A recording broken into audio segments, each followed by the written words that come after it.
গল্পের শুরু হয় একটা নির্জন দ্বীপ থেকে। এই দ্বীপের মাটির চেয়েও বেশি ভয় ছিল বাতাসে। পুরো দ্বীপটা ছিল বিষাক্ত সাপে ভরা। এখানে চারজন বন্ধু আসতো শুধু একটা কারণে, টাকা কামাতে। তাদের কাজ ছিল বিষধর সাপদের ধরে সেগুলো গিয়ে শহরে বিক্রি করা। সেই দিনও তারা এই আশা নিয়ে দ্বীপে এলো, কোনো বড় ধরনের শিকার ধরতে। দ্বীপে নেমেই তারা সাপ ধরার একটা পুরনো বুদ্ধি আঁকলো।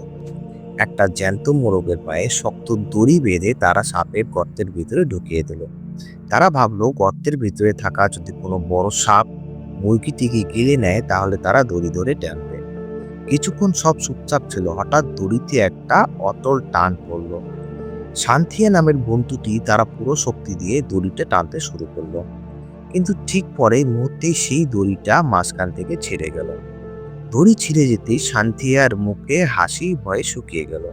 সে বুঝতে পারল গর্তের ভিতরে কোনো সাধারণ সাপ নেই, সে কোনো বড় সাপ হবে। সান্থিয়া লোভ সামলাতে পারল না। সে নিজেই অন্ধকারের মধ্যে সেই গর্তের মধ্যে ঢুকে পড়ল। সে বন্ধুদের বলল, আমি ইশারা করলেই আমাকে টেনে বের করবে। গর্তের সুড়ঙ্গে ঢুকতেই সান্থিয়া দেখলো সেখানে সত্যি এক অতিকার বিশাল সাপ আছে। সে সাপটাকে জাপড়ে ধরল, কিন্তু সাপটা ছিল অনেক বেশি শক্তিশালী। সান্থিয়া চিৎকার করে বন্ধুদের ইশারা দিল তাকে টেনে বের করার জন্য। বাইরে দাঁড়িয়ে থাকা বন্ধুরা অবিরল ভাবলো বুঝি ও মজা করছে বা ভয় দেখাচ্ছে। অবিরল হাসতে হাসতে সান্থিয়া এর পায়ে সুড়সুড়ি দিতে শুরু করলো। কিন্তু যখন সান্থিয়া এই চিৎকার সত্যি ভয়ে চিৎকারে বদলে গেল, তখন সবাই ভয় পেয়ে গেল। সবাই মিলে দড়ি ধরে টানতে শুরু করলো, কিন্তু ততক্ষণে অনেক দেরি হয়ে গেছে। সেই বিশাল সাপটা সান্থিয়াকে পেঁচিয়ে ধরে অন্ধকার গর্তের ভিতরে নিয়ে গেল। তাকে বাঁচাতে গিয়ে অবিরত নিজের সাপের কামড়ও পেল। বন্ধুরা বুঝতে পারলো এখানে থাকা মানেই মৃত্যু, তাই তারা নৌকা নিয়ে ছুটল।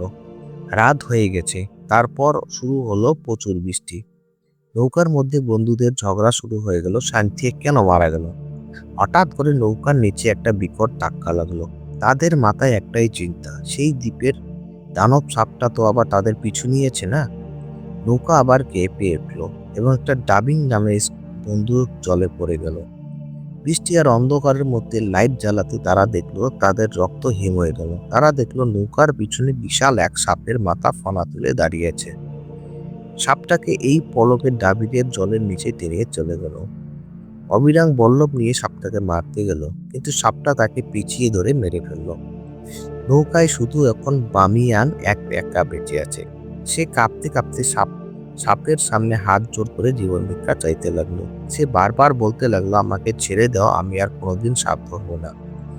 ঠিক তখনই বামিয়ানের নজর গেল নৌকার কোণে রাখা এক ক্যামেরার ব্যাগের দিকে।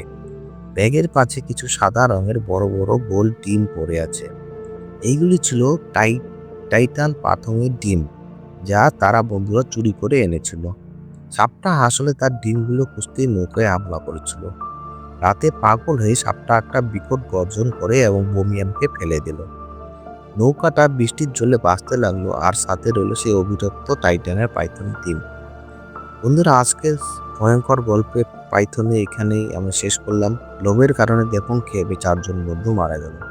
আমার ভিডিওটি ভালো লেগে থাকলে অবশ্যই সাবস্ক্রাইব করবেন এবং পাশে থাকবেন।